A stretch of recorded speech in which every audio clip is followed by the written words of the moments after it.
warahmatullahi wabarakatuh. Saya Indah Nurmalasari dari kelas 12 MIPA 1 SMA Negeri 1 Cidahu akan menjelaskan tentang radiasi elektromagnetik. Ada yang tahu apa itu radiasi elektromagnetik? Radiasi elektromagnetik adalah kombinasi medan listrik dan medan magnet yang berosilasi dan merambat lewat ruang dan membawa energi dari satu tempat ke tempat yang lain. Radiasi elektromagnetik mempunyai dua sifat, yaitu yang pertama sebagai gelombang. Radiasi elektromagnetik mempunyai frekuensi, jumlah osilasi lengkap, atau jumlah unit panjang gelombang lengkap yang dibuat gelombang per detik. Satu osilasi per detik sama dengan 1 Hz. Energi radiasi, power radiation, radiasi elektromagnetik punya intensitas yang proporsional dengan energi radiasi, yaitu jumlah energi dari seberkas sinar yang melewati luasan tertentu per detik. Diffraksi. Bila seberkas radiasi elektromagnetik dilewatkan melalui celah sempit, maka akan terjadi diffraksi.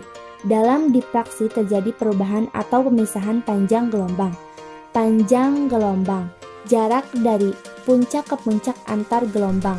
Yang kedua, sebagai materi partikel. Radiasi elektromagnetik memiliki energi radiasi. Energi ini dipancarkan dalam bentuk kuanta atau ata foton. Energi satu foton hanya akan bergantung pada frekuensi. Sifat partikel dari radiasi elektromagnetik ditunjukkan dengan efek fotolistrik.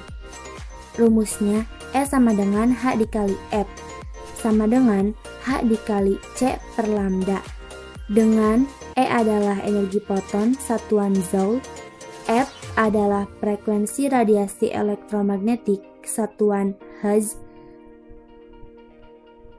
H tetapan Planck sama dengan 6,626 dikali 10 pangkat min 34 Joule per second, C adalah kecepatan cahaya sama dengan 3 dikali 10 pangkat 8 meter per second, dan lambda adalah panjang gelombang dalam meter.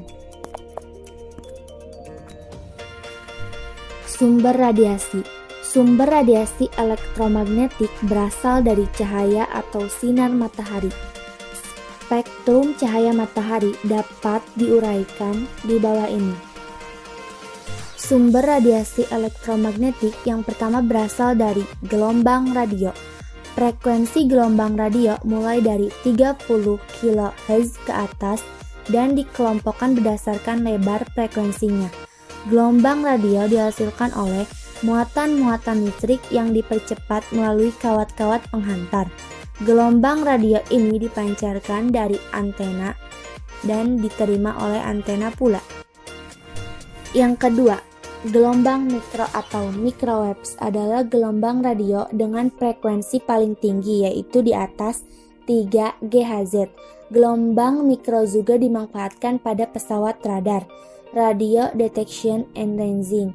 Radar berarti mencari dan menentukan jejak sebuah benda dengan menggunakan gelombang mikro. Yang ketiga, sinar inframerah meliputi daerah frekuensi 10⁻11 Hz sampai 10⁻14 Hz atau daerah panjang gelombang 10⁻⁴ cm sampai 10⁻�1 cm. Sinar ini dihasilkan oleh elektron dalam molekul-molekul yang bergetar karena benda dipanaskan. Jadi setiap benda panas pasti memancarkan sinar inframerah. Jumlah sinar inframerah yang dipancarkan bergantung pada suhu dan warna benda. Yang keempat, cahaya tanpa. Sebagai radiasi elektromagnetik yang paling dikenal oleh kita dalam didefinisikan sebagai bagian dari spektrum gelombang elektromagnetik yang dapat dideteksi oleh mata manusia. Kegunaan cahaya salah satunya adalah penggunaan laser dalam serat optik pada bidang telekomunikasi dan kedokteran.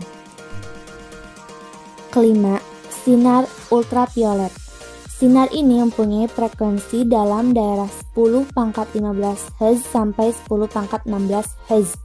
Matahari adalah sumber utama yang memancarkan sinar ultraviolet di permukaan bumi. Lapisan ozon yang ada dalam lapisan atas atmosferlah yang berfungsi menyerap sinar ultraviolet dan meneruskan sinar ini yang tidak membahayakan kehidupan makhluk hidup di bumi. Yang keenam, sinar X. Sinar ini dihasilkan oleh elektron-elektron yang terletak pada bagian dalam kulit elektron dari sebuah atom. Sinar X mempunyai frekuensi antara 10⁻16 Hz sampai 10⁻20 Hz. Panjang gelombangnya sangat pendek, tetapi sinar X mempunyai daya tembus kuat, dapat menembus buku tebal, kayu tebal, beberapa sentimeter dari pelat aluminium setebal 1 cm. Dan yang ketujuh, sinar gamma. Sinar ini dihasilkan oleh inti-inti atom yang tidak stabil. Sinar gamma mempunyai frekuensi antara 10⁻20 Hz sampai 10⁻25 Hz. Daya tembus paling besar, yang menyebabkan efek yang serius jika diserap oleh jaringan tubuh. Untuk mendeteksi adanya sinar gamma digunakan peralatan Geiser-Müller. Dampak radiasi elektromagnetik pada makhluk hidup dan tumbuhan kita bisa lihat di bawah ini.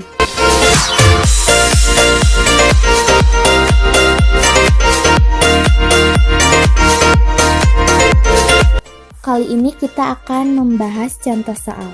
Soal yang pertama, tentukan kuanta energi yang terkandung dalam sinar dengan panjang gelombang 6600 A.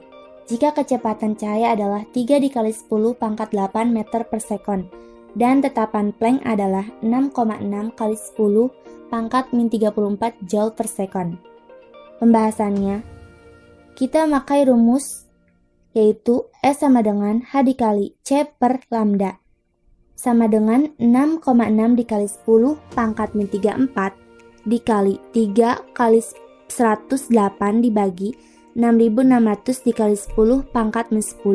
Hasilnya adalah 3 dikali 10⁻19 joule. Soal yang kedua, tentukan perbandingan kuanta energi yang terkandung dalam sinar dengan panjang gelombang 6000 A dan sinar dengan panjang gelombang 4000 A. Pembahasan, diketahui I1 sama dengan 6000 A dan I2 4000 A.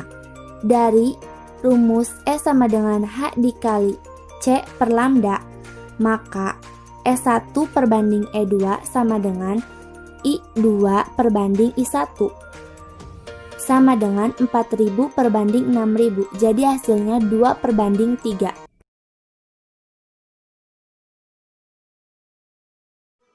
Sekian materi yang dapat saya sampaikan, semoga bermanfaat. Terima kasih sudah menonton.